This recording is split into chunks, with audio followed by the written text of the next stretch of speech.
Hello everyone, welcome back to my channel smart English learning centre. You learn English easy with me.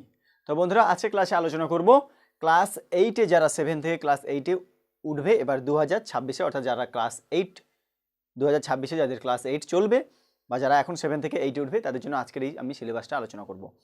তো দেখতেই পাচ্ছ, তোমরা thumbnail থেকে বুঝতে পারছো কী নিয়ে আজকে আলোচনা করব। হ্যাঁ বন্ধুরা, তা আজকের বিষয়টা আলোচনা করবো সেটা কি ক্লাস 8-এর ইংলিশের সিলেবাস। তোমরা যারা ক্লাস 8-এ উঠছো তাদের তোমরা একটু এখানে দেখে নাও, এখন এই সময়টাতে একটু দেখে নেওয়া দরকার আছে যে কি কি সিলেবাস তোমাদের রয়েছে, কি কি টপিক রয়েছে, কোনগুলো করতে হবে totally first summative, second summative, third summative, তিনটে নিয়ে। ঠিক আছে, তো একবার দেখে নাও ছোট্ট করে। আমি ভিডিও বেশি লেন্থি করবো না। তাহলে ইংলিশের সিলেবাসে তোমাদের প্রথমে দেখো টেক্সট। ঠিক আছে, টেক্সট কতগুলো টেক্সট রয়েছে করতে হবে তোমাদের। দেখো আমি একটু পরপর দেখাই। প্রথমে এক আছে দ্য ওয়াইন্ড ক্যাপ বলে একটা পড়া আছে, একটা প্রোজ। তারপর আছে 2 ক্লাউডস। ঠিক আছে, 3 আছে অ্যান এপ্রিল ডে, এটা একটা কবিতা। তারপর আছে দ্য গ্রেট এস্কেপ, 4টে। তাহলে তোমাদের এই 1 2 3 4 1 2 3 4 এই 4টে নিয়ে হলো প্রথম সামেটিভ, অর্থাৎ ফার্স্ট সামেটিভ তোমাদের পরীক্ষা হবে। বুঝে গেল? এই 4টে নিয়ে ক্লাস 8-এর ফার্স্ট সামেটিভ পরীক্ষা হবে। তারপরে দেখো 5-এ আছে দ্য প্রিন্সেস সেপ্টেম্বর। তারপরে 6 দ্য সি, এটা একটা কবিতা। এ কিংস টেল, আর আছে দ্য হ্যাপি প্রিন্স, তাহলে এটা একটা পোয়েম, এটা একটা পোয়েম। তাহলে ফার্স্ট সামেটিভ হয়ে গেল। পরের 5 6 7 8 এটা আবার সেকেন্ড সাবমিটিভের জন্য। বোঝা গেল? এইগুলো আছে। এরপরে হচ্ছে 9 10 সামার ফ্রেন্ডস, এটা একটা কবিতা।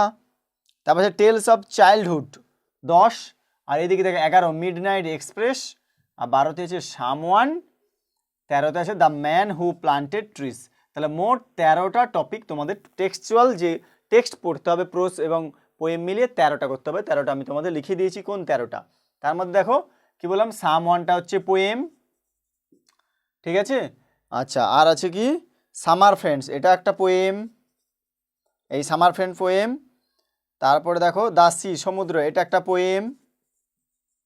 তারপরে এদিকে রয়েছে এপ্রিল ডে, এটা পোয়েম। তাহলে এই পোয়েমগুলো তোমাদের করতে হবে, এগুলো হচ্ছে পোয়েম।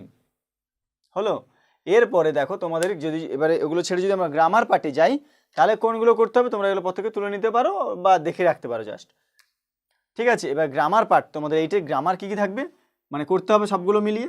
আর্টিকেল প্রিপারেশন করতে হচ্ছে, ফ্রেজ করতে হবে, ফ্রেজ তোমরা যেটা 7-এ এখন করোনি, অনেকে হয়তো করেছো, টাচ করেছিলে ফ্রেজ।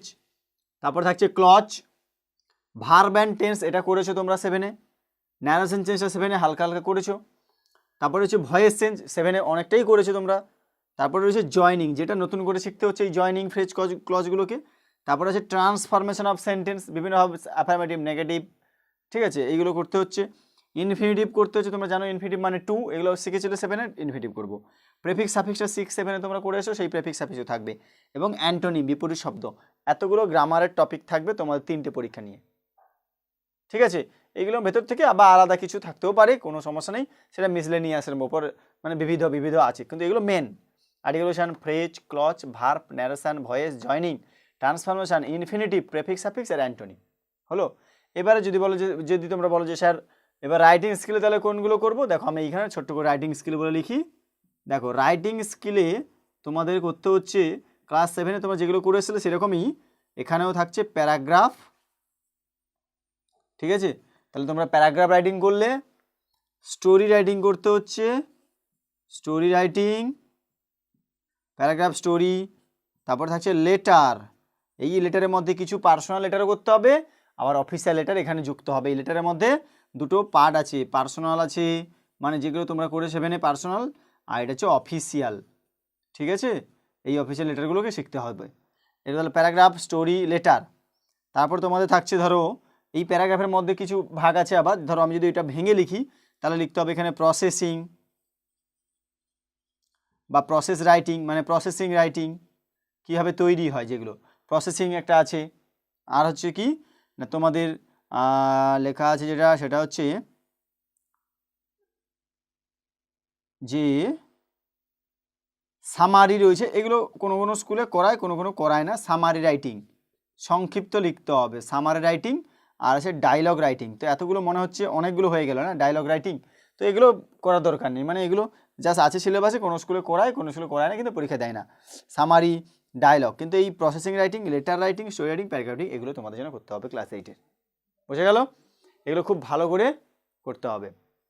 এই হচ্ছে টোটালি ক্লাস 8 তোমরা যারা উঠবে তোমরা একটু ভালো করে দেখে নাও, ভালো লাগলে বন্ধুদের সঙ্গে শেয়ার করো, তারাও যাতে জানতে পারে। আর যদি চ্যানেল নতুন হয় চ্যানেলটিকে সাবস্ক্রাইব করে পাশে থাকা বেল আইকন করতে একদম ভুলবে না। চলো পরবর্তী ক্লাসে অন্য কোনো ক্লাসের আবার একটা সিলেবাস নিয়ে আলোচনা করবো, তোমরা একবার ভালো করে দেখে এটা তুলে নাও খাতায়। বুঝে গেল? ছোট্ট করে ভিডিও করলাম।